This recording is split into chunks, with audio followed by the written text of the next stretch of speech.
Thank you so much, Marcus, for this fantastic talk. Ever since I got hold of the book, First Break All the Rules, I've been a fan of what Marcus has been doing. His research is amazing, and it really forces us to think, and it challenges us in a positive way.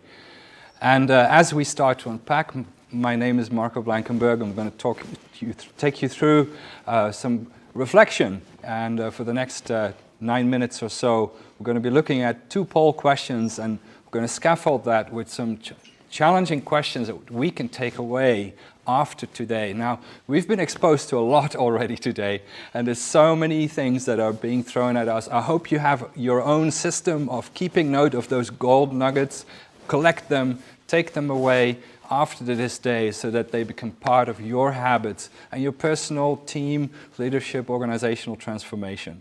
So we're going to be looking at one of the first poll questions, and that has to do with lessons we learn from adversity.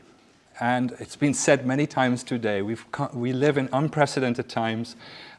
And when I look at myself, our family, for instance, we've gone through COVID as a family, but a family of 6 in November and December. And it resulted in us as a family having to be in quarantine for 3.5 days.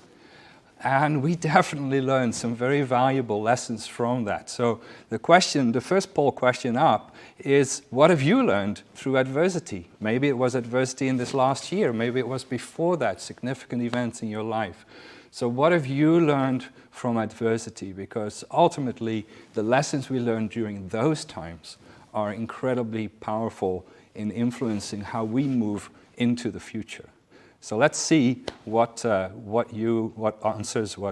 selection you make.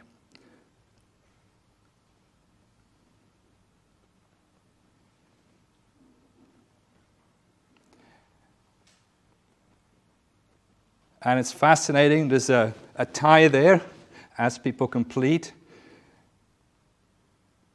I see you have lessons to learn.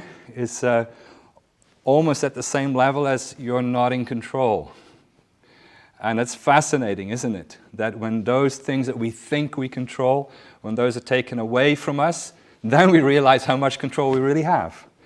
And the lessons we learn through adversity, I don't know if you remember this morning, Craig was talking about the fact that when we are in a place of fear, very often the greatest opportunities are on the other side of fear, where we need to go straight through it.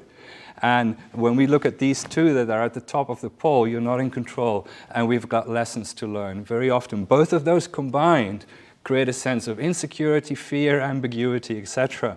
And you might have heard this acronym before, but fear spells out false evidence appearing real. And very often, false evidence appearing real happens when something hasn't happened to us yet. I mentioned our family went through COVID.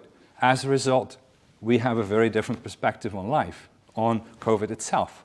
And it's fascinating in Marcus's research, when you look at who has been polled, who was part of the questionnaire. There were 33% of the people actually had COVID. And it was interesting that out of those 33%, they were 3 times more likely to be engaged and almost 3 times more likely to have high levels of resilience. Why is that? Because when you're facing something that you don't know, you have all kinds of ideas in your head. But the people who've gone through COVID, they actually realized what it was. They realized the impact it had on their lives, and they made choices as a result of that. So when we look at the 10 things that Marcus presented to us, we have to ask ourselves some questions. And I think the first thing, every time I come across this in my coaching, in my facilitation, is if you leave things unsaid that are difficult, they start to live their own life. So the first thing I would say for your own development, for your development as a team leader, for your development of a leader of leaders, don't leave things unsaid. Start to find an appropriate way to articulate them. And that's something that I find to be a very helpful first step. So open up that conversation. Do it in a culturally appropriate way.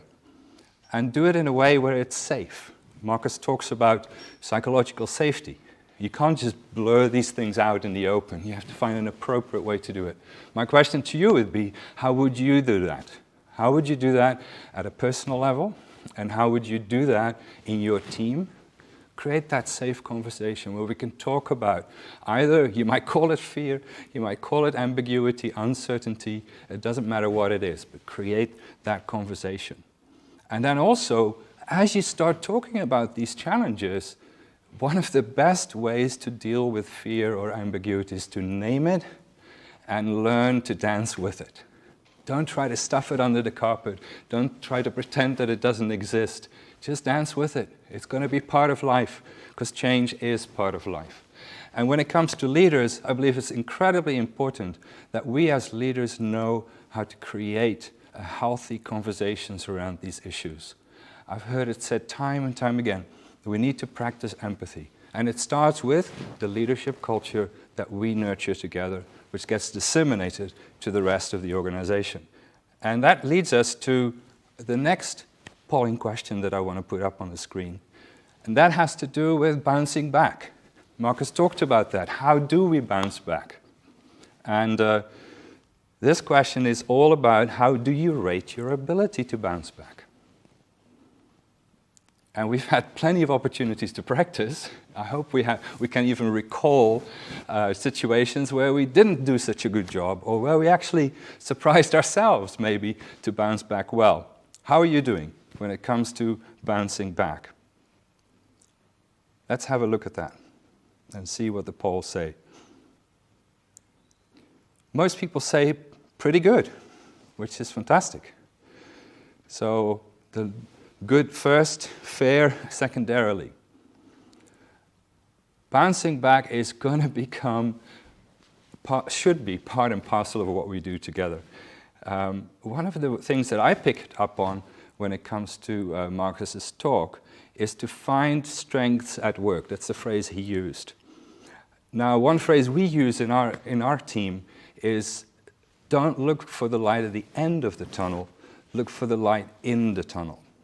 And it's sort of saying the same thing as what he's saying. As you go about your work, look for the beauty in it. And my question to you today, even at a personal level, what's beautiful for you today? And he talked about compartmentalization, as in pushing aside those things that are really trying to grab your attention and trying to challenge you into thinking that nothing's good. But when you look for the light in the tunnel, you start to see beauty. Start to articulate it. Do it for yourself. Write it down. Create a little list. And then do it with your team. Start to discover those things. And when you do that, you actually start to do what Marcus was advising us to do, to separate those things. And when you're leading a team, how do you create space for that? Very often we actually have to schedule time in our team meetings for it. And that might be a little bit mechanical to start with, but it's a great place to get it going. Another point here is that in your leadership, how do you make sure that you find strength in work? Now, one of the key elements there is people want to show up for work that they enjoy, work that energizes them. And Marcus was talking about that. But on top of that, he also tells us we need to make sure that in work, we find that our leaders are guiding us to the next step, the next step, and the next step. And yes, I believe that includes a positive way to talk about things that are difficult, things that are coming down the line. Leaders don't like to repeat themselves. We need to repeat ourselves. How are you packaging your messaging to your team, to your organization, and how often do you repeat yourself? Typically, if you think you've said it, think about it twice, 3 times. You probably have to repeat it 3 times. So with that, I know there's a lot in there. His research report, by the way, is available online on his website. You can download the whole report. Fascinating stuff in there. In closing, I just want to say, I believe this is a subject we don't talk enough about because it can be a little bit scary. We need to create conversations at home, in our own life, and in our teams and in our organizations to make sure that this becomes real, it becomes named, so that we can start managing it in a positive way in our organizations.